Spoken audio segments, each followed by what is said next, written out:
We represent Pakatan Rakyat, and the main issue here is on the GST, where we allege that the government is insincere about GST.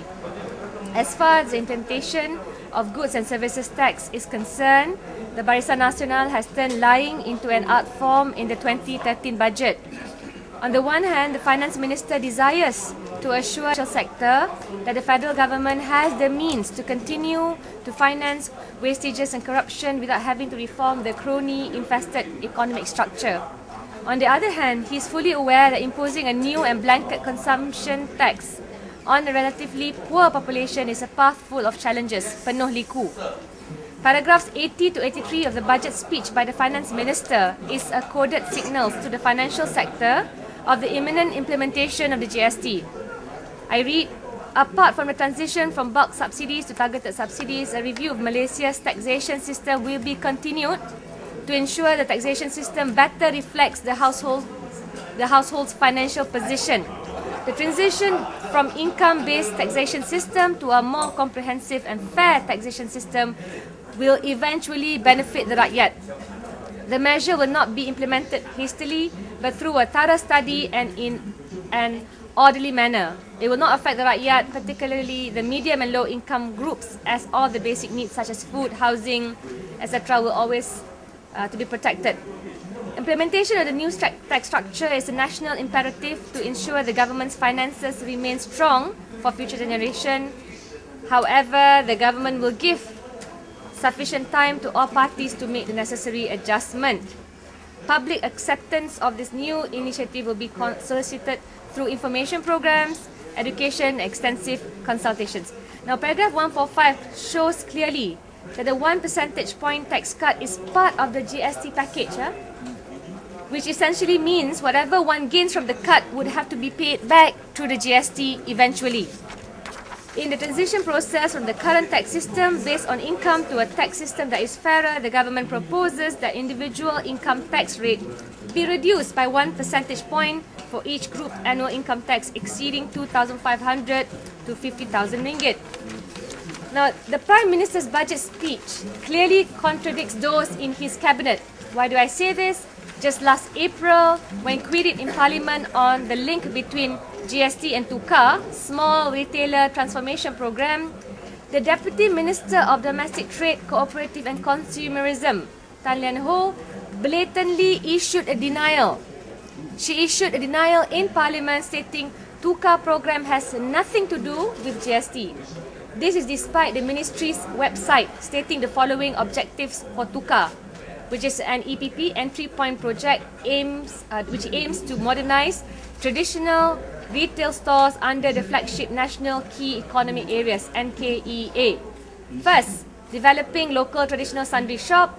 Second, enhancing competitiveness of retailers and SMEs. And third, preparing retailers for the implementation of goods and services tax.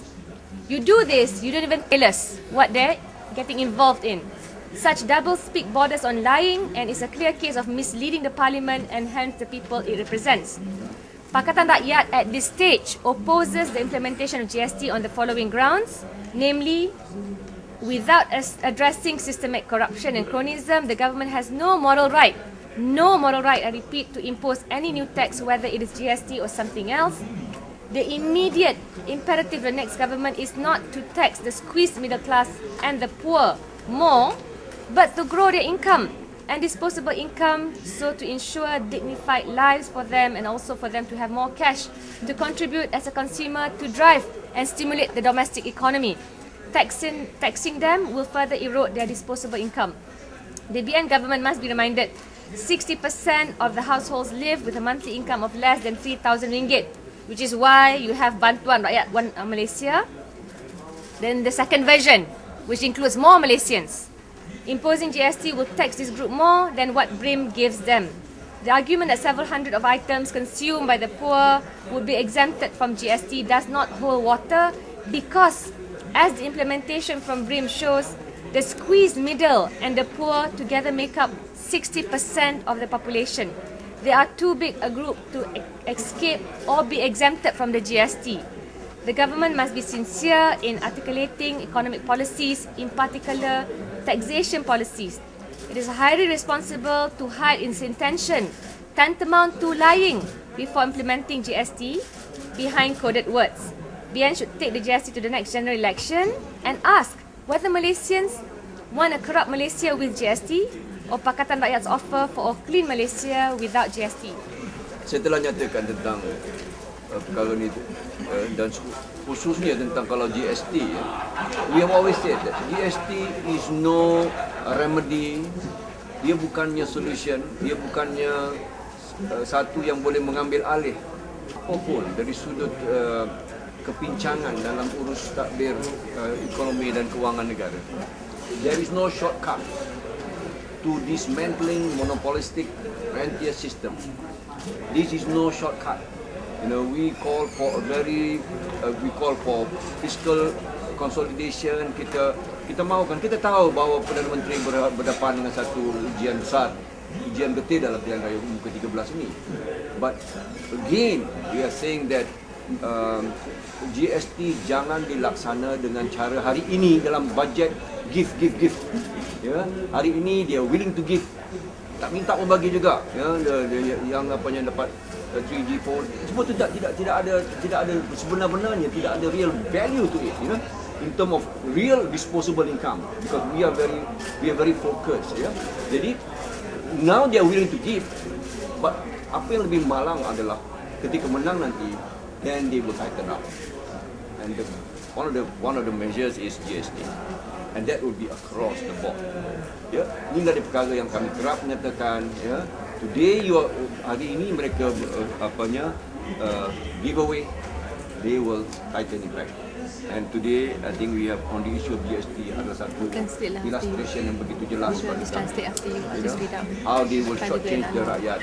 Before election, pre-election, there's a kind of measure they're willing to give. Yeah, the bills come up to 42 billion now. The subsidy bills, the entire bills. Imagine if we can reorganize that. Kita dah boleh lift a lot by way of disposable income for significant. What we was talking about percent tadi. It's not. It's 80% below 3,000. 80% of those below 2,500. 2,500 almost 80%. And that is really something significant.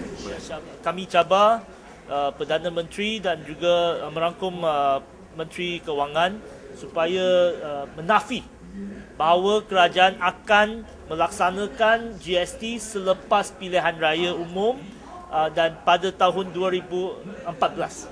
Ini the government has whispered to the financial sector that GST will be implemented in 2014, and this is the coded words in the text.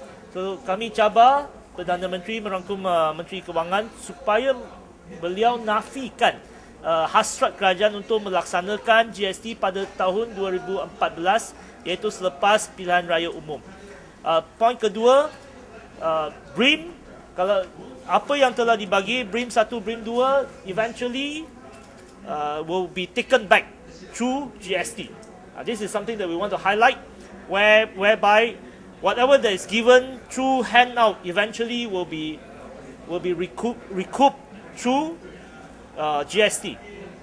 Also, the 1% tax, point 3, the 1% tax cut for those in the income bracket between 2,500 and 50,000 ringgit was actually done in the context of the implementation of GST. I think this one is a very important point for those who do not see the whole context.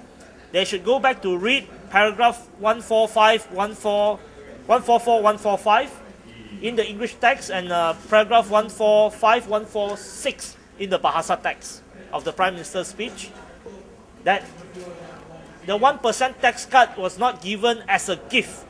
It is given in the context of the implementation of GST.